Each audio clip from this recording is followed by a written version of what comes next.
Late that evening, when the lights of the city shimmered like distant stars beyond the tall glass windows of his mansion, Alexander Reed stepped inside his home earlier than planned, his expensive leather shoes making no sound on the polished floor as exhaustion weighed heavily on his shoulders, because despite his status as a self-made millionaire, nothing had ever filled the hollow space left behind by the death of his wife 2 years ago, a loss that turned success into something painfully meaningless.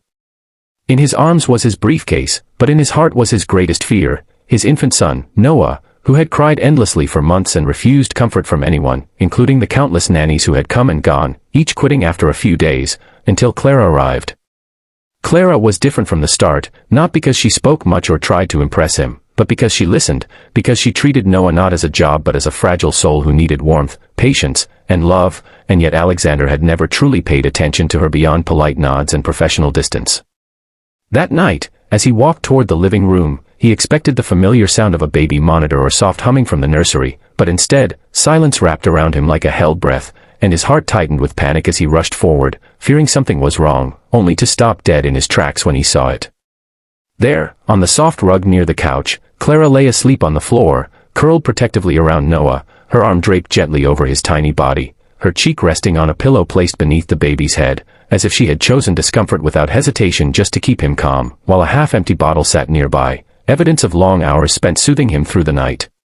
The room glowed faintly with moonlight, and in that quiet moment, Alexander felt something inside him crack, because no employee had ever done this, no one had ever loved his child this way without being asked, without being paid extra, without expecting praise.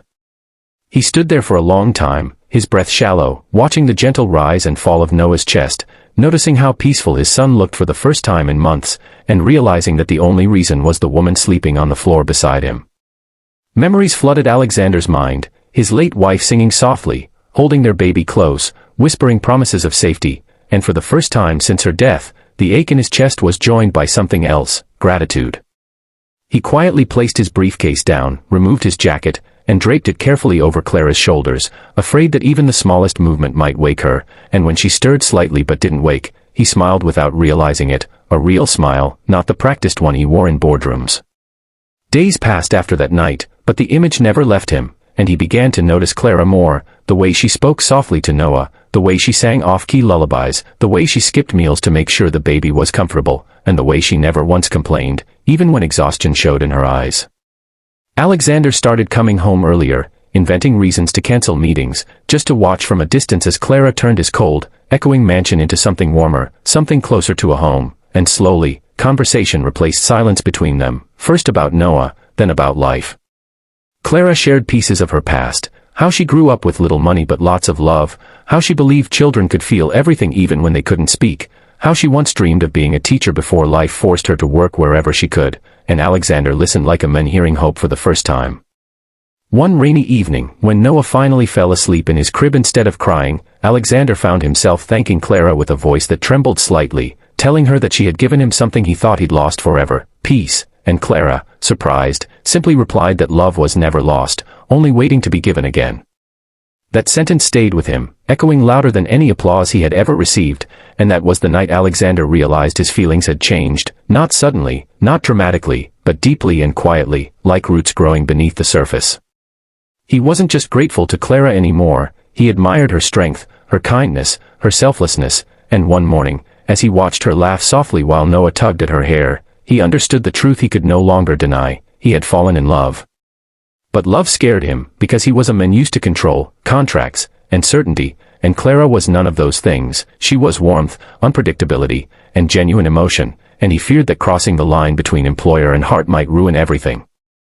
The turning point came late one night when Noah developed a fever, and panic seized Alexander as memories of hospitals and loss resurfaced, but Clara remained calm, holding the baby close, whispering reassurances not just to the child but to Alexander himself, grounding him when his world began to shake, and as they sat together in the emergency room, exhausted and scared, Alexander realized he trusted her more than anyone else in the world.